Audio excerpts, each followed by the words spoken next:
Muy buenas tardes, muchas gracias por acompañarnos. Mi nombre es Álvaro Ferrer, soy director ejecutivo de la Corporación Comunidad y Justicia y hoy nos reunimos para presentar un documento que hemos elaborado en la corporación que se llama La Cuestión Trans.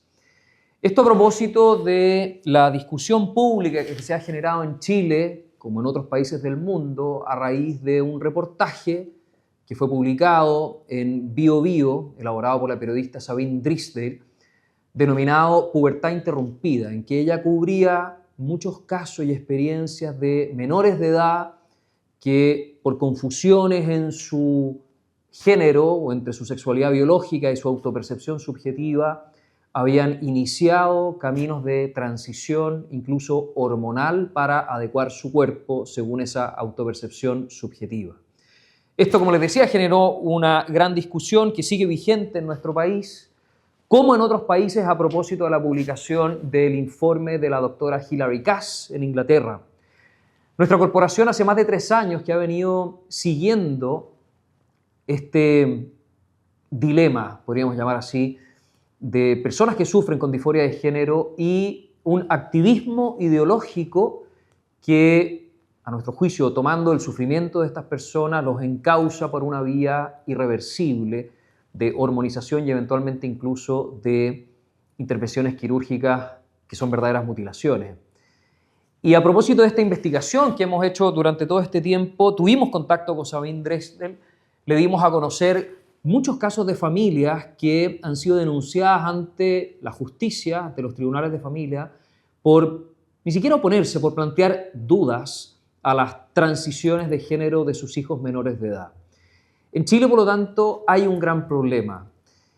Hemos podido ver que esto se realiza en el sector público de salud, también en el sector privado. Hay amplio financiamiento estatal y hemos querido abordar este problema desde una mirada, nosotros consideramos, integral. Sabemos que esta no es solo una cuestión científica, no se reduce a eso, tampoco es una cuestión meramente psicológica, es una cuestión antropológica y también tiene, por qué no decirlo, una dimensión teológica. Ese documento ha sido leído, revisado por quienes nos acompañan hoy, nuestros invitados, que lo van a comentar y les agradezco mucho por su generosidad y disposición a estar hoy día.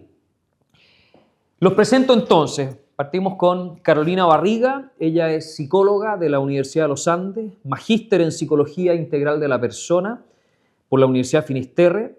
Tiene un diplomado en Pedagogía en Ciencias de la Salud, también de la Universidad Finisterre. Abundante experiencia clínica y actualmente es la directora de la Escuela de Psicología de la Universidad Finisterre y vicepresidenta de la Asociación de Psicología Integral de la Persona. También nos acompaña Manfred Svensson. Manfred es profesor del Instituto de Filosofía de la Universidad de los Andes, investigador senior del Instituto de Estudios de la Sociedad, IES, es doctor en Filosofía por la Universidad de Múnich, y su investigación se centra en aspectos de la obra de San Agustín, la tradición agustiniana, y también en problemas de la historia del concepto de tolerancia y la recepción protestante de la filosofía práctica de Aristóteles. Y por último, también nos acompaña Nael Condel, cofundador de la organización Disforiamente.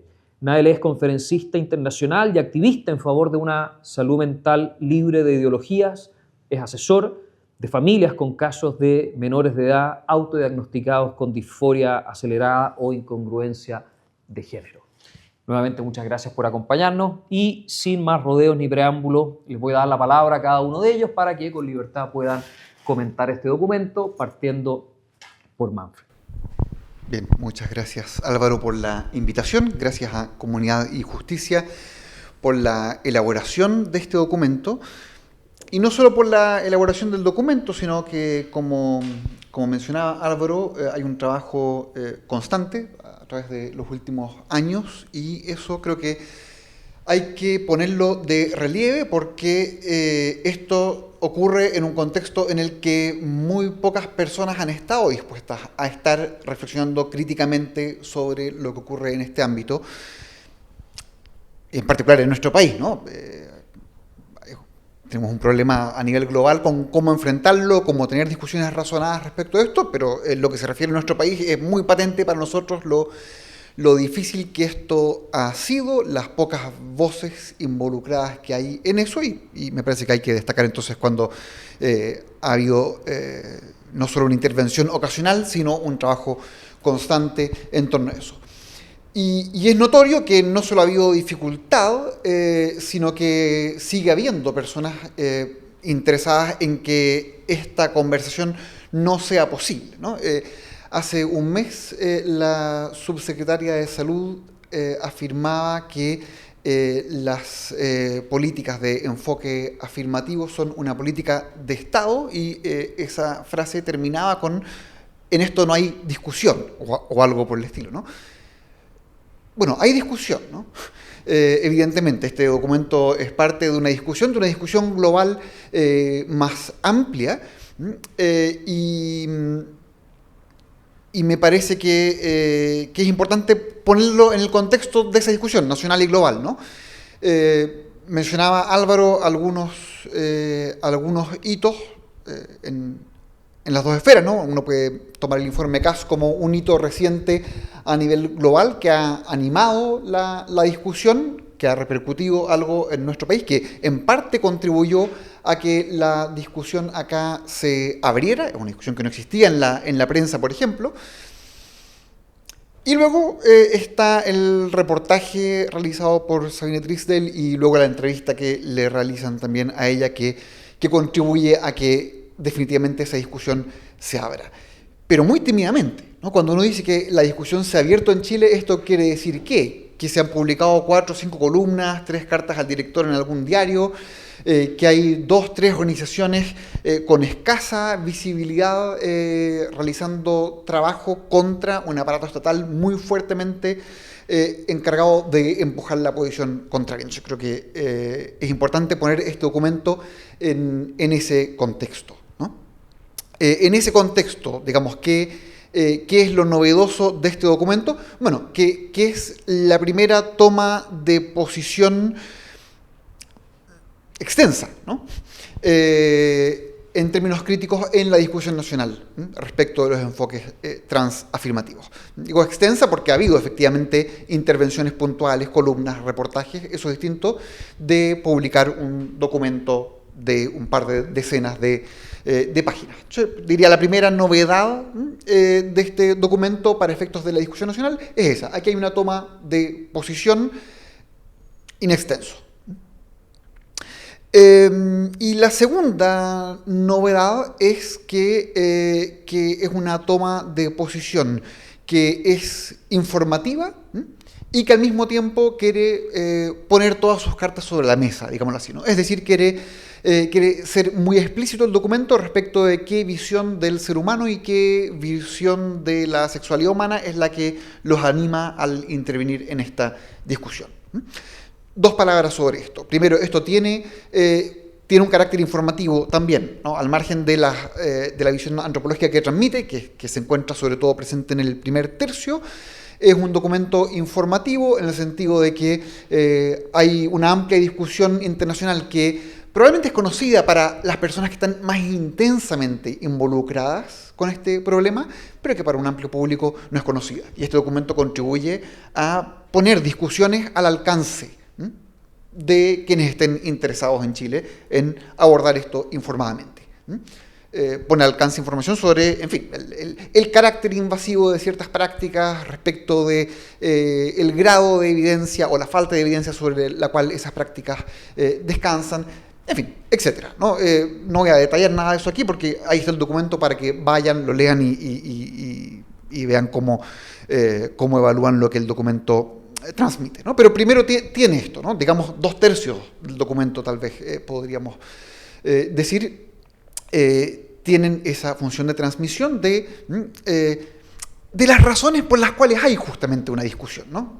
Donde la subsecretaria de Salud dice no hay discusión. Bueno, hay discusión y hay razones por las cuales hay una discusión. Creo que eso es el primer elemento que pondría de relieve. Y segundo, aquí, como decía, hay una disposición que no es muy común a poner todas las cartas sobre la mesa. A decir, miren, esto no va a convencer a todos la visión de la persona y de la sexualidad humana que exponemos aquí, pero así es como vemos las cosas, así es como entendemos al ser humano y queremos ser explícitos respecto a esto. Sería muy interesante que más partes que participan de estas discusiones fueran así explícitas, ¿no? Respecto de la visión de la persona que las anima. ¿Cómo describirla? ¿No? De modo muy breve, diría, aquí hay una preocupación por mostrar lo integral que es el cuerpo a la persona. Lo voy a describir del modo más sencillo, con la ilustración más sencilla que utilizan, que es que cuando alguien nos agarra, digamos, no decimos suelta mi cuerpo, sino que decimos suéltame, ¿no? Y si alguien nos golpea, no decimos le duele a mi cuerpo, sino que decimos me duele, ¿no? Y este tipo de expresiones, sea cual sea el lenguaje filosófico que luego usemos para transmitir lo que descubrimos al observar esas reacciones, esas expresiones revelan algo muy fundamental respecto del lugar que tiene el cuerpo en la identidad humana. El hecho de que no es algo que tenemos, no es una posesión nuestra, no es algo que está a nuestra disposición en ese sentido, sino que es algo que somos. Y eso que somos, ese cuerpo que somos, bueno, es un cuerpo sexuado justamente, y reconocer eso es parte fundamental de la identidad humana. Y paso hacia el punto con el cual quisiera cerrar, ¿no? Porque Álvaro se refería a esto como un documento que pretende mostrar una aproximación integral a esto. Es integral en el sentido de querer mostrar cómo se conectan, ¿no?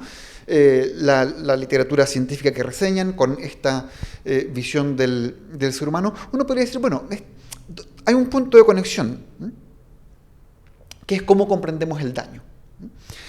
Porque en las discusiones en torno a la transexualidad y las distintas aproximaciones y las aproximaciones más invasivas, se ha vuelto muy frecuente hablar de el daño, incluso se ha vuelto muy frecuente la fórmula daño irreversible, evocando el título de un libro, ¿no? De Abigail Shrier, que pone el acento ahí.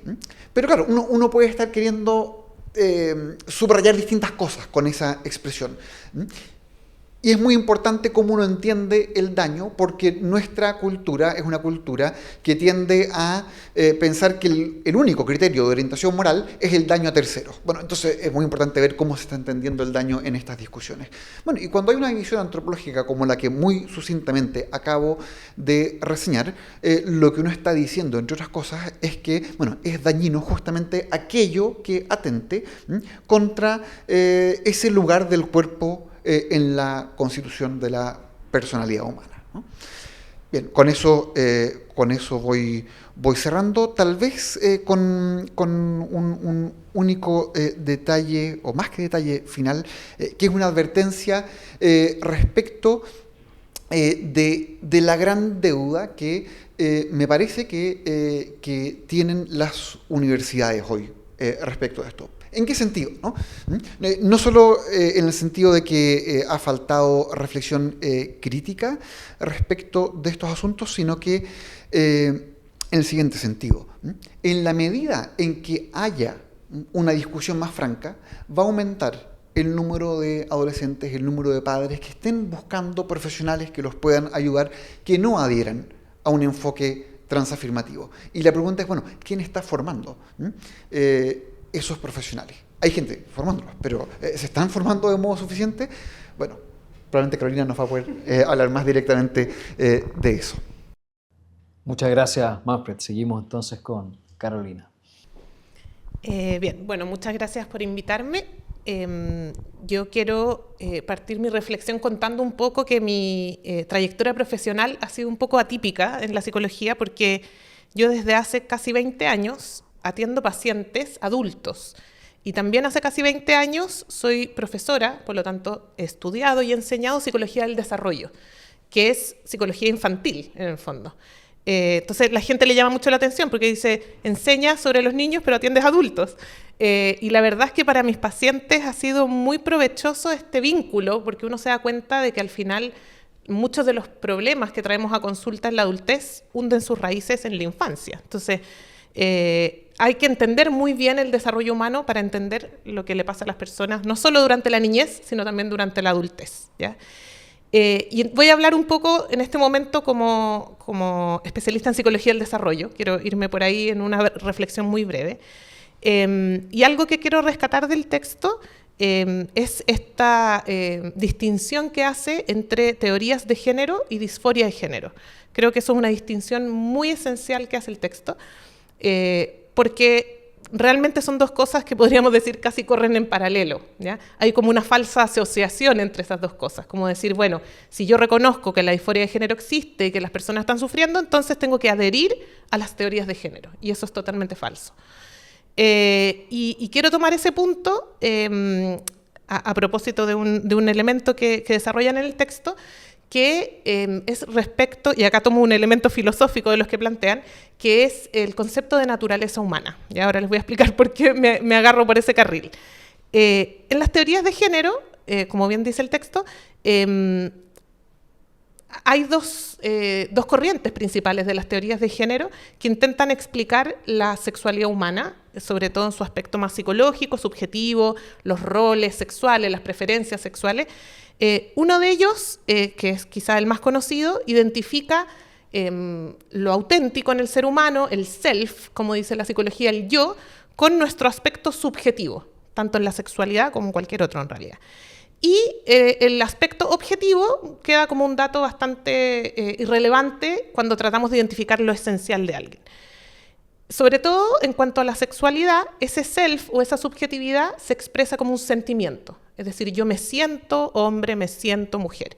Y esto es súper importante porque el sentimiento, como experiencia subjetiva, necesariamente está sujeto a cambios, ¿ya?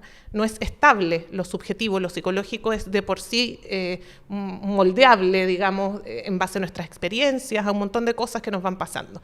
Y por lo tanto, esa explicación, una de las dos explicaciones que da la teoría de género a todo lo que es la identidad sexual, de algún modo niega el concepto de naturaleza, que sería de por sí algo más estable y más dado, ¿ya? Ahora, cuando uno se mete a investigar estos temas, es curioso que las propias teorías de género plantean como un carril paralelo de explicación, que parece no dialogar tanto con este primero, que es que en realidad la sexualidad humana se explicaría no tanto por la subjetividad individual, sino por un constructo social. Y ahí agarran otro carril, digamos, en el cual se plantea algo que es bien curioso, porque parece que alguien, de modo arbitrario, que no se identifica, digamos, claramente, un sujeto indefinido, habría creado o inventado, digamos, estos roles sexuales, estos estereotipos sexuales, con un fin más bien opresivo, ¿ya? Pero parece como que esos roles y esos estereotipos o arquetipos, en realidad, no dijeran nada de la naturaleza humana, o sea, que verdaderamente surgieran como de, no sé si de una conspiración o nadie sabe de dónde.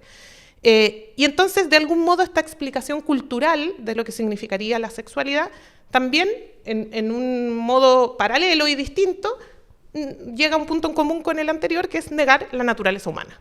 Entonces, o bien la sexualidad es un constructo arbitrario, o bien es una percepción subjetiva, pero finalmente no hay nada, no hay una norma en el fondo, ¿ya? ¿Y por qué hablo de esto? Uno dice, ¿qué tiene que ver esto con psicología del desarrollo? Tiene muchísimo que ver, porque finalmente estudiar psicología del desarrollo y enseñarla me ha llevado a la certeza de que la naturaleza humana existe, ¿ya? ¿Por qué? Porque el desarrollo humano es una expresión de la naturaleza humana. O sea, el ser humano tiende hacia su propia perfección, tiende hacia su propia madurez, y eso es el proceso de desarrollo humano. Entonces, uno que observa en el desarrollo, observa etapas, observa desafíos, observa tareas que tienen un tiempo cronológico que va avanzando, pero que no es arbitrario, no es azaroso, ¿ya?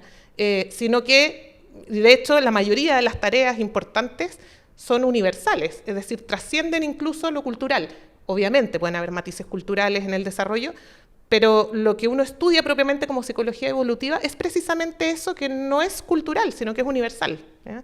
Entonces, estudiar psicología del desarrollo es una evidencia de que de algún modo hay una naturaleza, hay un parámetro sobre el cual necesitamos juzgar todos los aspectos de la vida humana, es decir, su madurez afectiva, cognitiva, sexual, social, etc. Bueno, y justamente la impresión que yo tengo es que se ha intentado, como con el afán de poder incluir, considerar, ¿verdad?, todas las diversas dificultades que puede tener alguien en su proceso de desarrollo, que son reales, ¿ya?, en todas las áreas del desarrollo. Con el afán de poder acoger mejor todas esas dificultades, más bien se ha intentado como eliminar la norma. Y eso es un problema gigante, no solo filosófico, sino que psicológico, ¿ya? Yo pensaba, mientras divagaba de qué es lo que iba a decir aquí, ¿qué pasaría si la medicina pretendiera hacer lo mismo? Entonces, ¿qué pasa si ahora en medicina ya no hay libros de anatomía? Porque en realidad, no sé, el riñón perfecto, el corazón perfecto no existe. En la realidad, bueno, se dan versiones imperfectas de estos órganos ideales, digamos, y entonces para no discriminar a los corazones reales que existen, que son más o menos, algunos mejores, más cercanos a ese ideal, otros con más problemas, entonces más bien eliminemos los libros de anatomía y hagamos como que da lo mismo. Cualquier corazón, digamos, es igualmente maduro, es igualmente desarrollado, etc. Obviamente es una analogía que tiene sus deficiencias, pero vale la pena darle una vuelta a esto, porque evidentemente si los doctores, si los estudiantes de medicina dejaran de tener libros de anatomía, estaríamos en un problema gigante. A mí no me gustaría ir donde un médico que está en una escuela tal que ya no enseñan anatomía porque, no sé, eso en la realidad no se da de esa manera y hay una diversidad de órganos y de personas, qué sé yo. Entonces, este es un problema que tenemos hoy día en la psicología, muy grande, porque esos libros de anatomía se han empezado a eliminar en las escuelas de psicología. La norma ha empezado como a desaparecer. Y fíjense que es bien curioso, porque además, como no puede desaparecer completamente, porque entonces ya no podría enseñarse psicología del desarrollo, por ejemplo, se ha reemplazado la norma o la naturaleza por la estadística. Y claro, la estadística es muchísimo más limitada, pero aún así sigue hablando de una naturaleza. O sea, es como que aunque tratemos de deshacernos de la norma no lo logramos completamente, pero obviamente aparece muchísimo más disfrazada, mucho más imperfecta. Entonces, bueno, un poco esa es una de las reflexiones que me surgió leyendo el texto, de la necesidad de volver a rescatar el concepto de naturaleza, de salvarlo de la extinción, digamos, porque claramente si no tenemos una norma en el sentido verdadero de la palabra, no podemos ayudar a los demás. Bueno, esa es una de las muchísimas reflexiones que podría hacer. Obviamente este es un tema que a mí me gusta mucho porque es un tema que es bien psicológico, digamos. Uno podría decir muchas otras cosas. Por ejemplo, la distinción, acá me iría más a un campo clínico, pero no tenemos tiempo ahora para ir para allá, pero la distinción necesaria que habría que hacer con una disforia de género que surge en la etapa preescolar, en la primera infancia, que de hecho es lo más común, es parte de, podríamos decir, las etapas del desarrollo, ¿ya? Acá solo me voy a tomar un minuto, pero cuando los niños van creciendo, pasar de una etapa a otra y lograr ciertas tareas a veces es dificultoso. Y por ejemplo, hay una etapa en que los niños pasan como de la dependencia a la autonomía. Y ahí hay niños que les resulta muy fácil y niños que no les resulta tan fácil, ¿ya? Y que se demoran más tiempo y otros que lo logran parcialmente y personas que no lo logran, ¿verdad? Y que después decimos, bueno, tiene una personalidad más dependiente. Bueno, la psicología en ese sentido hay realidades tantas como personas, ¿verdad? Y obviamente en el tema de la identidad sexual también hay etapas, hay tareas y a veces hay niños que lo logran muy fácilmente, niños que tienen más dificultades, se presentan conductas de género cruzado, todo eso es parte de una comprensión del desarrollo, ¿ya? Y que sobre eso, como digo, también se podría hablar muchísimo más. Solo quiero hacer la distinción de ese fenómeno, ¿verdad?, de esa disforia de género de la etapa preescolar, que se ha observado desde siempre, digamos, surge, estadísticamente es poco frecuente, pero surge durante esta etapa. Y este nuevo fenómeno, pero en esto sí que no me voy a meter, que es la disforia de género de inicio tardío y veloz. Es decir, adolescentes que de un momento para otro y de manera bastante sorpresiva, porque no tienen muchos antecedentes de conducta de género cruzado, no hay nada en su infancia, digamos, que se relacione con esto, y de repente, ¡pah!, aparecen con esta certeza apodíptica de pertenecer al sexo opuesto, y eso creo que necesita ser tratado por separado, digamos, porque me parece que tiene causas diversas y se dan momentos del desarrollo que son distintos, y por lo tanto es importante no meterlo en el mismo saco. Pero bueno, tantas otras cosas se podrían decir, me quedo hasta ahí para no excederme en el tiempo. Muchas gracias, Carolina. Seguimos con Noel. Bueno, primeramente muchísimas gracias por la invitación. Para mí una de las primeras cosas que me parece bastante interesante es directamente poner en la palestra una segunda mirada respecto a todo lo que es el tema trans, porque efectivamente no hay más visiones, hay un solo sesgo, una sola forma de ver la transexualidad de una forma correcta, que hoy en día ya ni siquiera se puede hablar de transexualidad, que eso es lo que yo considero bastante grave. O sea, cuando tú hablas dentro del campo, dentro de lo que es la comunidad trans, de ser transexual, inmediatamente te dicen, no, pero es que ese término está obsoleto. Y es como que, a ver, ¿en qué minuto dejó de ser obsoleto? Y en el minuto de que alguien manda la orden de que el término es obsoleto. Es así de cortante y así de determinante. Y quien venga a decir lo contrario es un absoluto mentiroso o un absoluto ignorante. O sea, no hay más que eso. Todas las personas que se manejan dentro de lo que es el lobby trans, de lo que es el activismo pesado, el que es dentro de las organizaciones, sabe que es así. Lo van a negar rotundamente, obvio, porque su negocio está en esto. Entonces, y el que crea que no, que esto es mero tema de buena persona, de empatizar con el otro que está dentro de una condición, por así decirlo, igual a la tuya, ¿lo hacen por eso? No, es cosa de solamente meterse a los números de las organizaciones y darse cuenta que desde el año 2016, 2017, donde fue que empezó la discusión de la Ley de Identidad de Género en Chile, sus números han comenzado a subir de una forma bastante estrepitosa, o sea, de pasar de 3 millones anuales a 500, 600 millones anuales en un lapso de este tiempo, o sea, 2017 al año 2023.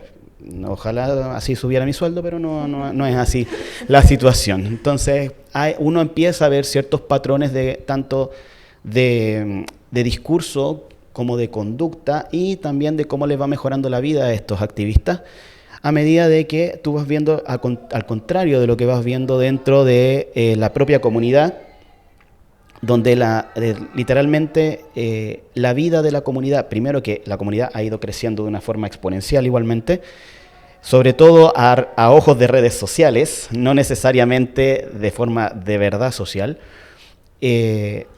tú vas viendo que el mundo de los activistas va mucho mejorando, empiezan a acceder a cargos gubernamentales, a cargos en las municipalidades, en los CEFAM, o sea, se van apoderando de estos cargos que son influyentes y donde hacen realmente cambios, empiezan a maquinar ahí el tema gubernamental, donde, como Caro acaba de mencionar, donde tú ves que hay una hegemonía dentro del discurso, dentro de los tratamientos, de cómo tienes que tratar a los pacientes, que no debería llamárseles paciente porque supuestamente nosotros somos personas absolutamente sanas, que no tenemos ningún problema, entonces no tendríamos por qué ser pacientes. Entonces choca con el tema de que necesitemos de que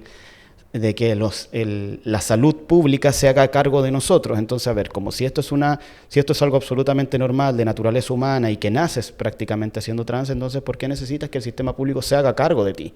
O sea, para mí no cuadra. O sea, yo asumo que la transexualidad es un trastorno de la identidad sexual y no tengo ningún problema con decir que yo tengo un trastorno. Entonces, ahí obviamente no le voy a pedir al resto que lo haga, pero al menos internamente por salud mental yo lo hice y eso a mí particularmente me ha ayudado muchísimo.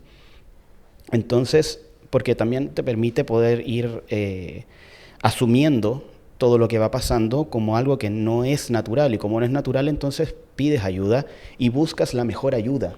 Esa ayuda que te dice, sí amigo, tú tienes un trastorno, gracias.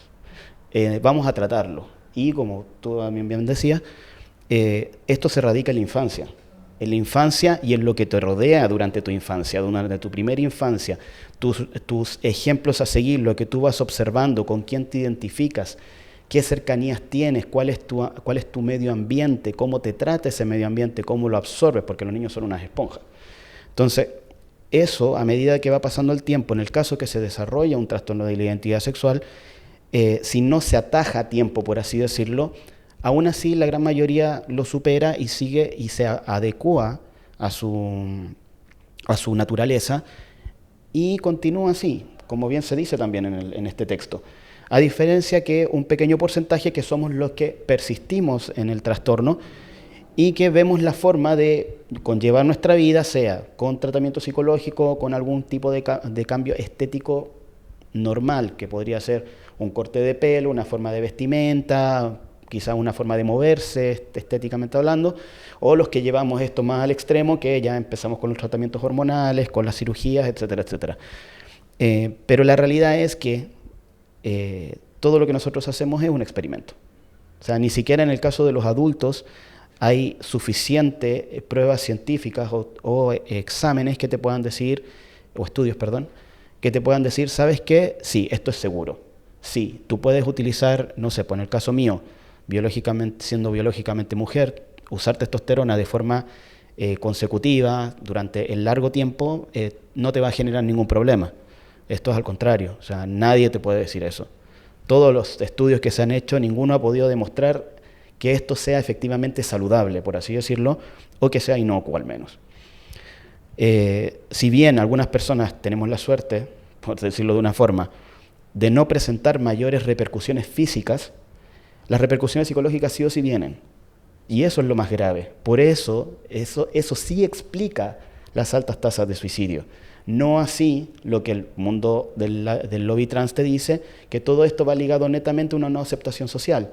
Porque entonces, ¿cómo explicas que en los países donde más aceptación trans hay, donde más leyes pro-trans existen, como Canadá, por ejemplo, que es el ícono, y Suecia, son los países íconos de la aceptación y de las leyes represivas en contra respecto a la discriminación trans, las tasas de suicidio se mantienen igual. O sea, hace poco Canadá terminó de hacer un estudio respecto al tema de las tasas de suicidio y no hay mayor diferencia. O sea, la diferencia entre las personas que se suicidaban antes y se suicidaban ahora es la misma dentro de la comunidad. Entonces, ¿cómo explicas eso si supuestamente fuera el suicidio relacionado netamente a lo social, a la aceptación social, versus si aceptas que el no tratamiento psicológico adecuado, que es bajo la terapia psicológica normal, no afirmativa, que es lo que es la terapia exploratoria, que no es nada más que eso, sí hace la diferencia. O sea, si tú no llevas un tratamiento hormonal, cirugía, etcétera, etcétera, demuestras una mejoría psicológica, no vas a acceder a todo lo que son las hormonas y todo eso, tienes más oportunidades de tener una mejor calidad de vida a largo plazo que accediendo efectivamente a las hormonas y todo eso, porque lo que te está diciendo todos los estudios es que tienes una lamentable, muy alta probabilidad de tener problemas psicológicos graves, y no solo uno, sino que varios al mismo tiempo. Entonces, cuando se menciona que la única alternativa actual es la terapia afirmativa, que no es nada más que simplemente afirmar constantemente a la persona en su autopercepción, tú no le estás dando ninguna solución a la persona. Tú no le estás dando ninguna terapia a la persona. Tú no le estás generando ninguna ayuda a la persona. Porque dentro de la propia definición de la terapia afirmativa, dice que lo que busca es averiguar en lo social qué es lo que te está dañando. Pero la terapia es hacia adentro. O sea, por todo lo que yo he leído, tengo claro, y por lo que he hecho también, tengo claro que la terapia va desde adentro hacia afuera, no de afuera hacia adentro. La terapia afirmativa es al revés. O sea, te limpia como para afuera, pero todo lo que tienes adentro se queda tal cual, porque no puedo meterme ahí. Porque si me meto ahí, corro el riesgo de que tú identifiques cuál es tu problema. ¿Qué es lo que te está generando tanto sufrimiento? ¿Qué es lo que te está generando tanto dolor? ¿Qué es lo que te generó la incomodidad? ¿Qué es lo que hace que no quieras aceptar tu naturaleza biológica? Y aceptarte tal cual tú eres. Y eso es otro tema. O sea, la ideología de género te viene a hablar de una supuesta aceptación absoluta de quién tú eres, pero lo primero que no acepta es tu realidad biológica. Eso no te lo acepta. Y la realidad biológica conlleva a otras cosas que todo lo que hace el tratamiento afirmativo es ir rompiendo o interviniendo toda esa realidad biológica. Y como lo interviene y lo rompe, lo termina dañando más de lo que era, de lo que ya estaba. Entonces, como para redondear y no extenderme mucho más, a mí me gusta y creo que es sano, absolutamente sano para la discusión social, discusión como país, y no solo como país, ojalá se extienda a toda Latinoamérica, que se hable de lo perjudicial que es la no terapia psicológica adecuada, terapia psicológica exploratoria en la comunidad trans, porque somos una comunidad que de verdad lo necesitamos. Necesitamos esa real contención, esa real empatía, esa real frase de, amigo, yo te voy a escuchar y yo te voy a apoyar y vamos a caminar juntos en este camino de sanar. No me importa cuál sea el resultado. No me importa si definitivamente tú terminas transicionando, hormonándote y haciendo todo lo que tú sientas que es necesario para ti.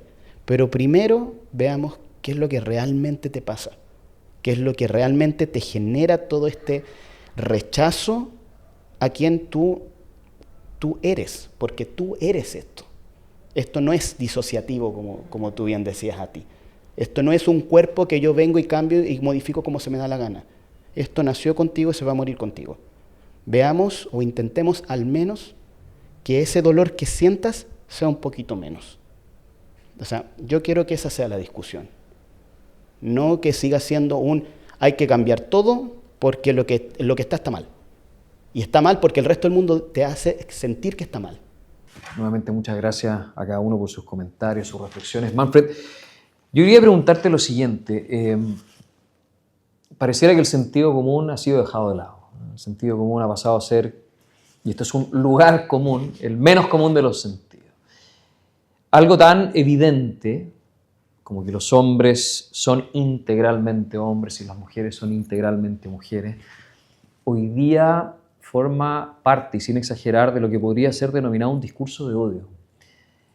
Ya no es tan evidente, se ha polemizado. ¿Cuál crees tú que son las causas de que se haya llegado a esto, a perder el sentido común a este nivel en que algo tan evidente es puesto en tela de juicio o incluso silenciado, insisto, con repercusiones jurídicas reales? ¿Qué nos puede decir al respecto? Bueno, con seguridad son muchas las causas que confluyen ahí. En parte, llevamos vidas alejadas, distanciadas de la realidad material, ¿no? Eso evidentemente contribuye, ¿no? Nuestra vida digital es un elemento que muchas de las personas que están involucradas en esta discusión han tocado como una, entre otras causas. Ahora, evidentemente hay también climas de opinión muy fuertes y modos de comportarse en la discusión que hacen que cosas que debían ser fáciles de decir requieran dosis de valentía para ser dichas, ¿no? Es decir, hay una opinión dominante que a veces puede obedecer a que una agenda está siendo intencionalmente guiada en esa dirección, pero a veces ni siquiera es eso, ¿no? Sino que es una opinión dominante que se instala porque confluye con muchas otras cosas que creemos. Bueno, pero una vez instalada adquiere una fuerza muy grande, haya personas intencionalmente respaldándola o no. Y esto es muy notorio en la fuerza con que ciertos slogans son repetidos en esta discusión, ¿no? Las mujeres trans son mujeres, o nos quieren exterminar, o fórmulas de este tipo, repetidas rutinariamente, bueno, evidentemente hacen muy difícil que las personas digan lo que piensen, o que sigan pensando lo que pensaban, ¿no? Yo creo que eso es parte importante de la explicación. Y luego está el hecho de que se van instalando como sentido común otras cosas, distintas de aquello que has descrito como el más elemental sentido común. Y creo que ahí hay una cuestión muy central, ¿no? Se ha vuelto parte de nuestro sentido común, que en algún sentido todos somos lo que hacemos de nosotros mismos, ¿no? Es una idea que tiene fuerza muy al margen de esta discusión, que en las distintas dimensiones del quehacer humano, el hombre es alguien que se cree a sí mismo, ¿no? Y una vez que eso se instala, digamos que una vez que se instala no solo la idea que en el ámbito de la identidad sexual sea decisiva la autopercepción, sino que una vez que se instala la idea de que yo soy quien yo digo ser, quien yo construyo, bueno, evidentemente entrará en rumbo de colisión con el otro sentido común, digamos, ¿no? Y en alguna medida eso es la situación en la que estamos, ¿no? Uno podría decir que el hecho de que estemos discutiendo da fe de que, bueno, la realidad subsiste debajo de este discurso, ¿no? Pero un tipo de discurso que habíamos llegado a abrazar muy fuertemente, bueno, está chocando con otras cosas que, bueno, que también nos siguen importando, ¿no? Nos sigue importando la realidad de los niños, en fin, elementos como ese que, bueno, chocan con algunas de las consecuencias del discurso que habíamos adoptado muy entusiastamente. Ya, y ahora uno podría decir, la cuestión es si acaso nuestra discusión va a tocar solo estas consecuencias o si entraremos en un proceso de revisión más grande respecto, bueno, de qué tan autoconstruido es el ser humano o en qué medida, bueno, una vida sana pasa en algún sentido por percibirse como creación, ¿no? Y por recibir eso de un modo agradecido. Muchas gracias. Mientras hablaba recordaba esa frase tan conocida de Chesterton de 1915-1916 en su obra Herejes. Llegará el tiempo en que habrá que blandir una espada para decir que el pasto es verde, y pareciera que estamos precisamente en ese momento. No sé si hay que salir a blandir la espada, eso ya es más discutible, pero algún tipo de espada, al menos la espada de la razón, y discutir estas cosas. Carolina, yo quería preguntarte, algo decía Nael sobre estas terapias exploratorias, que él considera que son tremendamente necesarias para atender en un sentido más profundo y más integral el dolor, el padecer, ¿cierto?, de la comunidad transexual. Tal vez tú como psicóloga podrías desarrollar un poco ese punto y también las posibilidades reales de que en este contexto político, esta ortodoxia dominante, ese tipo de aproximación al problema pueda ser aceptado. Sí, bueno, justo le comentaban a él que me hizo la introducción, así que es maravilloso, estamos conectados ahí. Efectivamente, tal como él mismo decía, lo que ahora han bautizado como terapia exploratoria es terapia. Es la terapia, es lo que siempre ha sido la terapia. Y tal como él mismo explicaba las razones por qué la terapia afirmativa no es terapia propiamente tal. Lo que pasa es que se le han puesto estos apellidos como para tratar de homologar dos acciones que en realidad tienen rumbos completamente distintos. Yo obviamente estoy convencida que una persona trans o un niño con disforia de género o lo que sea, hay que ofrecerle exactamente la misma terapia que le ofrecería a cualquier persona.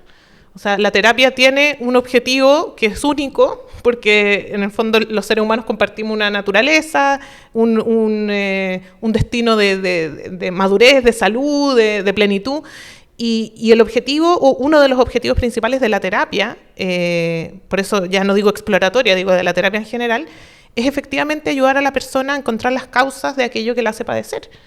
Y es increíble que hayamos llegado al punto en que se prohíba hacer terapia. O sea, a los psicólogos hoy día se les prohíbe. Entiendo, a lo mejor aquí me equivoco, que en Chile esas prohibiciones han sido más bien como de carácter social, en el sentido de que el Colegio de Psicólogos ha dicho que se opone, pero todavía no es ilegal, entiendo. A lo mejor aquí me equivoco. ¿Se ha propuesto a nivel legislativo? Sí, se ha propuesto. Sí, efectivamente. Pero es increíble, porque en el fondo, miren, y es que el lenguaje crea realidad, porque por otro lado, como había que ponerle apellidos a todas estas intervenciones, una terapia común y corriente a una persona trans, ¿verdad?, que viene con un problema, con una dificultad, con un sufrimiento, y que lo más genuino que yo como psicólogo puedo hacer es acompañarlo en poder dilucidar las causas de ese sufrimiento. Eso es lo que uno hace en cualquier terapia. Pero si el paciente es trans, esa misma terapia se llama ahora terapia conversiva.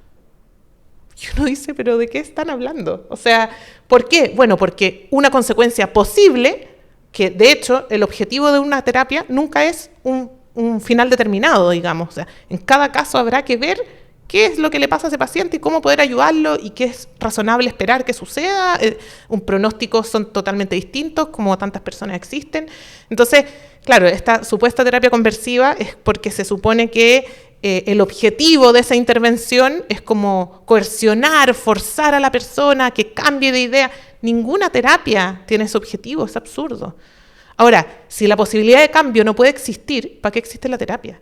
O sea, es como que yo dijera, mira, viene una persona, da lo mismo, con cualquier dificultad y entonces, si, no sé, una persona que se siente ansiosa y ella quiere dejar de sentirse de esa manera y yo la ayudo a entender por qué se siente así y resulta que la persona cambia y ahora ya no se siente ansiosa, ya, entonces yo la coercioné, la cambié, o sea, son todos conceptos que en verdad no tienen ningún sentido. Obviamente, las terapias a veces terminan en cambios que incluso son inesperados. O sea, una persona trans puede efectivamente, y obviamente acá también va a tener mucho que ver la edad, el momento del desarrollo, un montón de cosas, factores biológicos, sociales, psicológicos, y puede que esa persona termine identificándose con su cuerpo, o puede que no, pero puede que resuelva un montón de cosas. Entonces, ese es el objetivo de la terapia, que la persona esté mejor. Y de hecho, tal como el mismo Nael mencionaba, muchas veces la disforia de género se da en conjunto con otras dificultades que quedan absolutamente ocultas en una terapia afirmativa, y eso es gravísimo.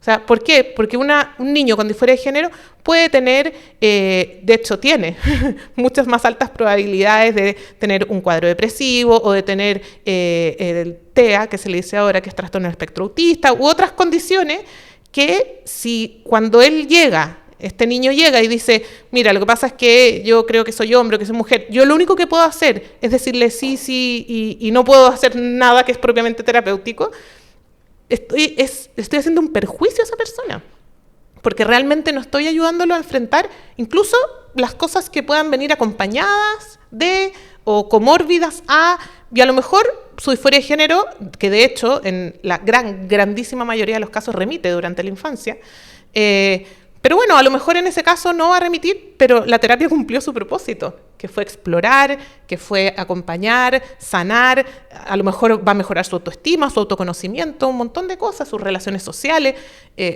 pero si la indicación es, tú no puedes explorar nada en el fondo, tú no puedes hacer preguntas, tú lo único que puedes hacer es decirle que es así, que la culpa es de los demás y que vamos adelante, es gravísimo. O sea, yo no sé cómo hay psicólogos que están dispuestos a hacer eso porque es casi como nuestro juramento hipocrático traicionado. O sea, es privar de terapia a personas que están sufriendo. Entonces, es dramático. Sí. Bueno, hay ahí si bien, como decías tú, no hay todavía leyes que expresamente prohíban este tipo de terapia, aunque se han intentado aprobar algunos incisos en otras leyes. Sí tenemos vigente la Ley de Identidad de Género, que consagra a nivel de principio, a propósito del derecho a la identidad de género, el principio de la no patologización. Entonces, de esa premisa, que esto no puede ser considerado sino como una normalidad, como un dato dado, pareciera que el único camino posible de la terapia es partir de esa normalidad y afirmarla y seguir hacia adelante. Bueno, Nael, tomando esa premisa, yo quería pedir tu opinión sobre caso de los niños. ¿Cómo tú has visto, igual ha sido tu experiencia respecto al modo en que la comunidad transexual y también, digámoslo aquí con libertad, el lobby que existe al respecto aborda la cuestión de los niños que tienen disforia de género? Ya, a ver, eso es un tema súper complejo porque quien bien sabe de psicología infantil, infanto-juvenil, sobre todo infantil de primera infancia, entiende cómo funciona el cerebro de un niño que está en pleno desarrollo y en pleno descubrimiento de lo que lo rodea, porque venimos de una matriz en la cual no hay nada más que agua, entonces como que no vemos nada y no sabemos, ni siquiera nos vemos nosotros. Entonces el primer, por ejemplo, encuentro con el espejo. la primera vez que ves a tu mamá, la primera vez que ves a tu papá. Todo eso es un aprendizaje constante que es lo que el niño va absorbiendo. Entonces, para un niño no existe cosas de hombre o cosas de mujeres, actitudes de hombre, actitudes de mujeres, gustos de hombre, gustos de mujeres. Si tú le preguntas a un niño qué es ser mujer, lo más probable es que te va a dar una respuesta absolutamente básica como mirar para el lado y decir mi mamá. Y para eso, para ese niño, mujer es su mamá, su profesora, su compañera. Eso es ser mujer. Pero si tú le preguntas a un niño tú qué eres, muy probablemente puede pasar que el niño se va a mirar los genitales y va a decir, soy niño. O, soy niña. Y eso es lo que va a hacer. Esa es su relación tan básica de lo que es ser un niño o una niña.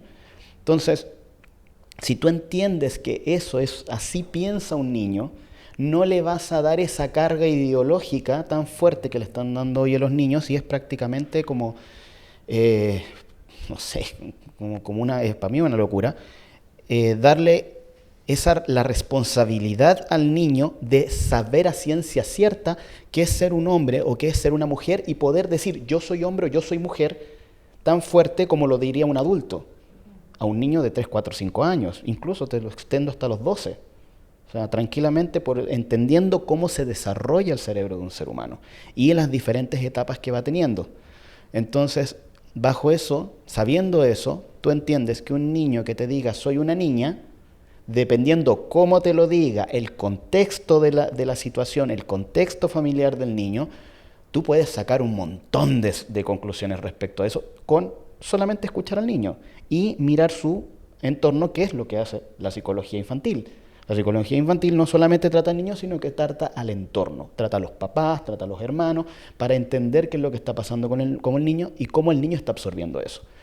Si el niño lamentablemente sufre un abuso, hay un quiebre de esa psiquis, que eso también tiene otra forma de entender la realidad en base a eso, y la protección que el propio cerebro hace del niño en esas circunstancias. Entonces, por eso es tan importante la terapia exploratoria en el niño, para poder entender lo que realmente está padeciendo y está pasando con un niño que te dice que es del sexo opuesto. Y en base a eso tú tienes, por otro lado, una comunidad que es una comunidad que tiene mucho sufrimiento, que ha padecido muchas cosas a lo largo de su vida, que no es una comunidad inocua, no es una comunidad psicológicamente que tú puedas decir que está sana en un 100%, que lo que hace es proyectarse. Eso es lo que está haciendo la comunidad. La comunidad que tú tomas a una persona que ha sufrido mucho, que lo ha pasado muy mal y todo eso, y le dices, ¿cómo hubiese sido tu vida mejor? ¿Qué es lo que la comunidad te dice hoy en día? Que también es un discurso aprendido, porque lo empecé a escuchar reiterativamente, y es raro que algo se repita tantas veces de una forma tan así como segura, que yo si desde niño me hubiese tratado así, mi vida hoy como adulto sería mejor. Y es como que, a ver, durante tu infancia solamente sufriste. Sí, solamente lo pasé mal y nunca pude ser realmente quien soy y lo pasé horrible, pero después cuando tú empiezas a conversar con esas personas y esa persona empieza a entender quizás digo, porque no todas las personas lo entienden, que la felicidad no es un absoluto.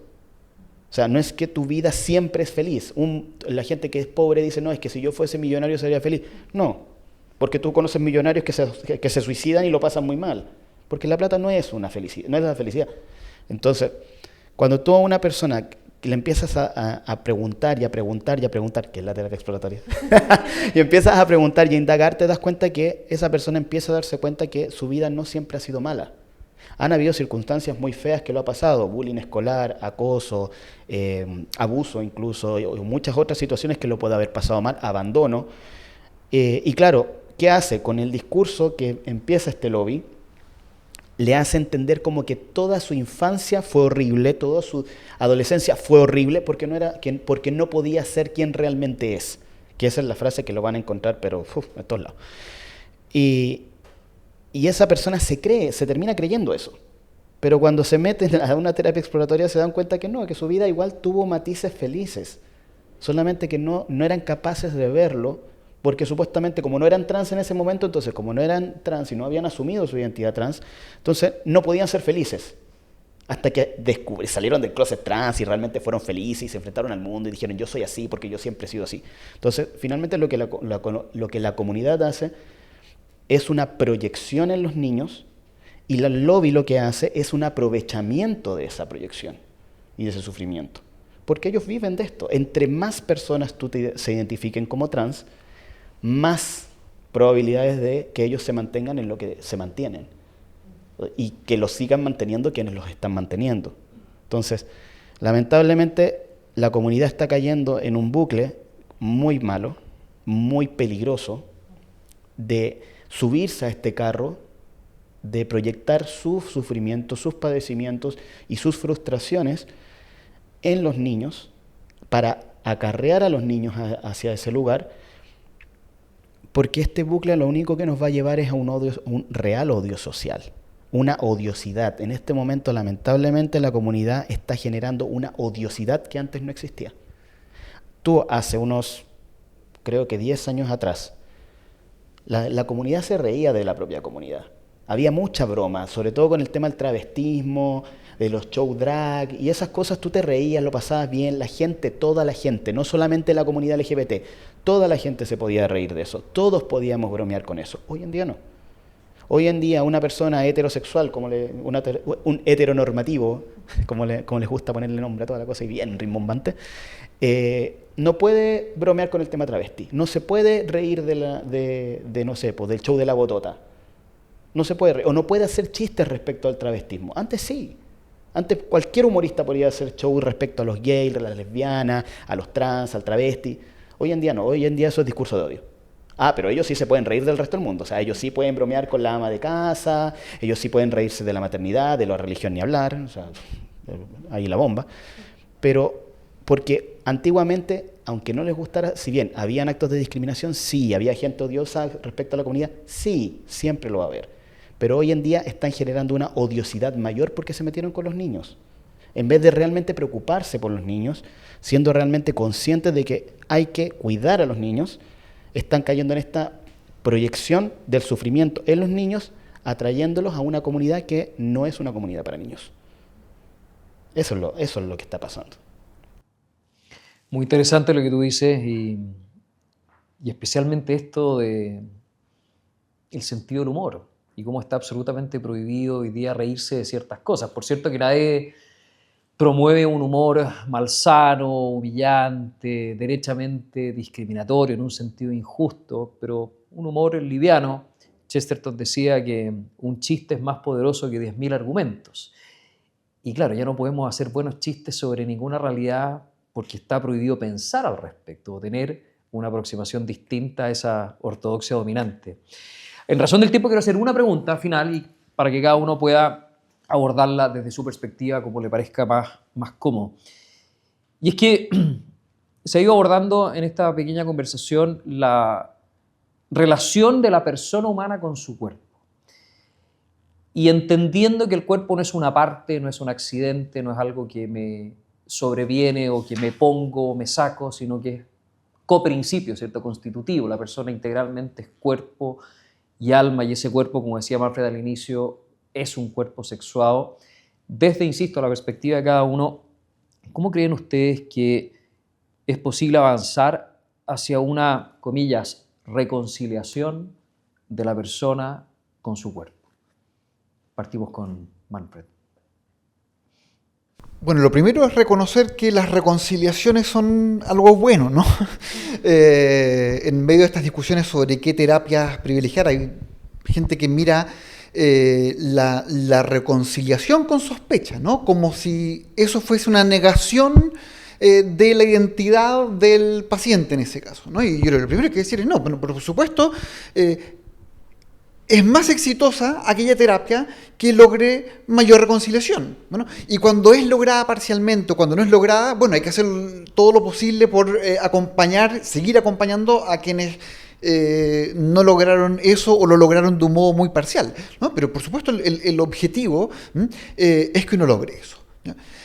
Ahora, tenemos ese tipo de problemas porque no todo el mundo experimenta de modo fácil la integración o la relación con el propio cuerpo, ¿no? Y por supuesto estas cosas se dan con mucha diferencia en distintas personas, pero creo que al margen de esto, nuestra cultura tiene un problema añadido, ¿no? Que es una dificultad en la relación con todo lo que sea dado en nuestra vida. Esto es la contracara de lo que dije antes, ¿no? Yo decía, tenemos un discurso muy entusiasta respecto de la medida en que nos construimos a nosotros mismos. Bueno, eso, la contracara a eso es que tenemos mucha dificultad para ver cómo nos relacionamos con aquellas cosas que simplemente recibimos, que nací en este país, en esta cultura, en esta familia, de este modo, en este cuerpo, con este pasado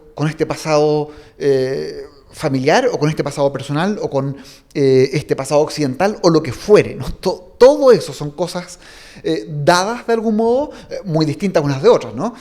Pero con todo eso tenemos algún tipo de dificultad. Yo creo que una de las cosas que podemos hacer es intentar situar este problema del que hemos hablado hoy dentro de ese contexto mayor, ¿no?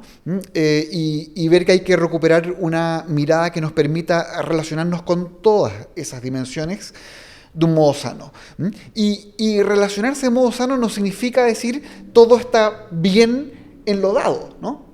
Si es que la pregunta se plantea, por ejemplo, respecto de la relación con el pasado, reconocer el lugar del pasado en la constitución de quienes somos no es afirmar que todo el pasado es bueno, ¿no? Evidentemente, ¿no? Es reconocer que el pasado es inevitable. Y eso nos debiera resultar, en fin, natural a todos. Reconocerlo como inevitable y reconocer, bueno, los grises de ese pasado, o las cosas no grises, sino muy oscuras que hay en él, y al mismo tiempo saber que lo que somos es debido a un pasado en el cual también hay cosas por las cuales estar agradecido. Bueno, si uno va cultivando ese tipo de mirada respecto de todo lo que hemos recibido, respecto de todo lo que es dado en nuestras vidas, creo que podemos, en fin, con calma irlo integrando a esta dimensión de la vida humana también. Bueno, yo creo que esta expresión de lo dado tiene mucho que ver con lo de la naturaleza que yo decía antes, así que estamos un poco ahí hablando de eso mismo. Yo quería comentar solo dos cosas sobre este tema de la unidad, que en el fondo, si bien en el discurso parece que esta unidad entre el cuerpo y la psique, o el objetivo y lo subjetivo, parece que es irrelevante, que no existe, etcétera, sin embargo, precisamente en lo trans se da algo bien paradójico, porque en el fondo hay un anhelo de unidad tan natural y tan profundo en el ser humano que al final la persona sufre, y por eso se le dice disforia de género, porque experimenta precisamente una falta de unidad entre lo subjetivo y lo objetivo. Entonces, aquí más bien la discusión es, bueno, ¿cuál es el camino para recuperar esa unidad?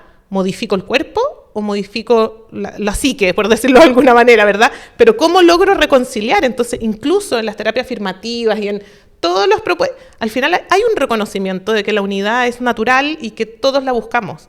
Entonces, en ese sentido creo que esta como premisa de que parece que como que la unidad ya no existe, como no podemos ir absolutamente en contra de lo que nos es natural, sí termina emergiendo en alguna parte.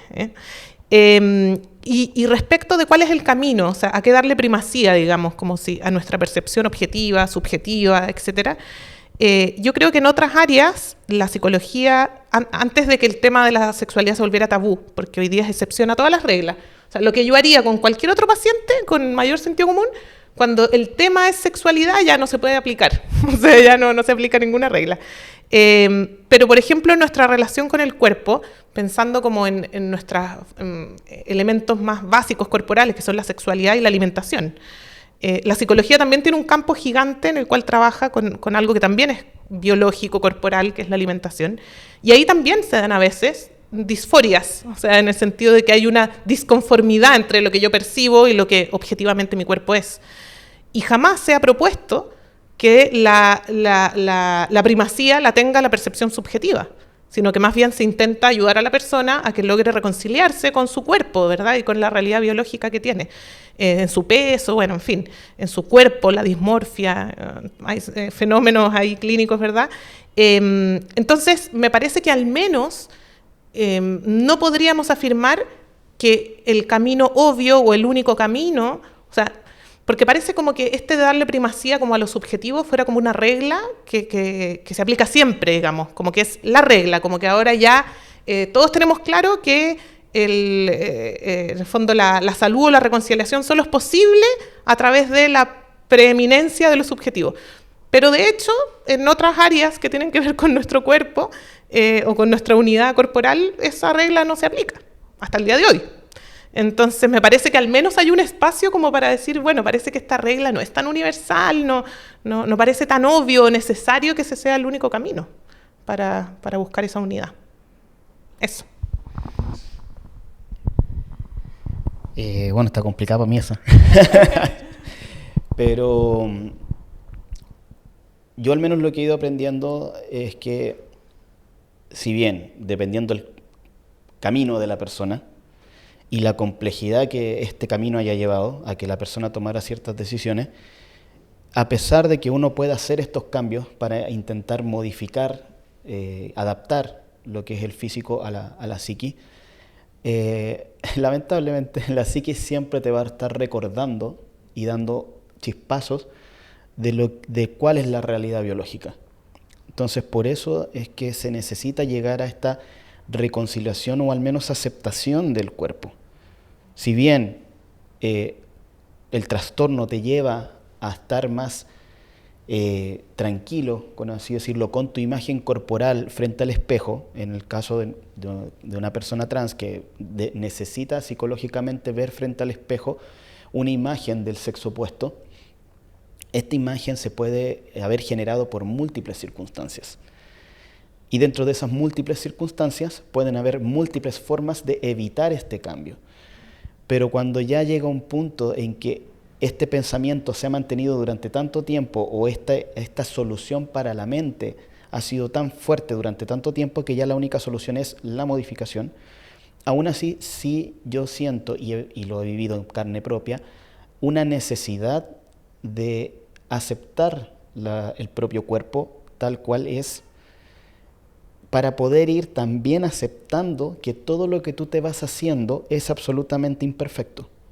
O sea, nunca vas a llegar a una perfección física, nunca vas a llegar a tener un aspecto que es el que tú anhelas ver frente al espejo. Siempre va a haber un pero, siempre lo va a existir. La persona que te diga, no, si yo así estoy perfecta, no te creo. Porque no existe el ser humano que no se vea imperfecto frente al espejo. Por más Adonis que todo el mundo lo pueda ver, como por ejemplo el caso del físico-culturista Sebom, que tiene no sé cuántos millones de seguidores en Instagram y todos son hombres, no lo siguen las mujeres, porque claro, tiene un cuerpo y un aspecto que para cualquier hombre es como wow, pero aún así él no es perfección y él lo sabe y él lo ha dicho. Entonces, lo único que tú haces, al menos en el tema de las personas trans, es que a pesar de las operaciones y todo lo que nosotros nos hagamos, una terapia psicológica puede llevar a esa reconciliación con el cuerpo para al menos detener el tema, pararlo. Porque se entiende que tienes una realidad biológica, tienes un cuerpo biológico, que por más que tú le metas al quirófano, todas esas operaciones, todo lo que tú te haces, como son imperfectas y son alteraciones de la naturaleza, al final te van a generar más daño que bien. Quizás te vas a sentir bien frente al espejo, pero a la larga, este momento ya no va a ser el mismo, va a tener sus circunstancias. Entonces, para mí, en este caso al menos, en el caso de la transexualidad, el aceptar el cuerpo en muchos casos no va a evitar que acudas al quirófano, pero al menos cada intervención que te hagas o cada cosa que tú te hagas, sea hormonal o sea a través del quirófano, va a ir de la mano con una meditación mucho más amplia, va a ir de la mano con una preocupación más de tu salud física, pero que lamentablemente no te va a llevar a no hacer nada. O sea, muchas veces te vas a detener en un punto que ha pasado con muchas personas que nos hemos puesto a leer mucho respecto al tema, que por ejemplo no hacer la intervención genital, que eso yo encuentro que el cirujano que te diga que esa cuestión queda bien, No. Hágaselo usted, por favor, mijo, porque yo no le creo. Yo creo que es necesaria siempre la reconciliación con el cuerpo, entendiendo que no importa lo que tú te hagas en un quirófano, no importa cuántas hormonas te metas, tu cuerpo va a seguir siendo el mismo. Lo único que estás haciendo es una modificación estética, pero funcional no es, vital tampoco, y lo único que te puede ayudar es, al aceptar esta realidad biológica, es tomar mejores decisiones o al menos entender que lo que te hagas no es perfecto, nunca va a quedar como tú quieres y por más que te metas al quirófano, eso tampoco va a mejorar. Muchas gracias. Bueno, nuevamente gracias a los tres. En razón del tiempo vamos a ir concluyendo. Como les decía al inicio, para nosotros en Comunidad y Justicia ha sido importante elaborar este documento para contribuir a la discusión, a la deliberación.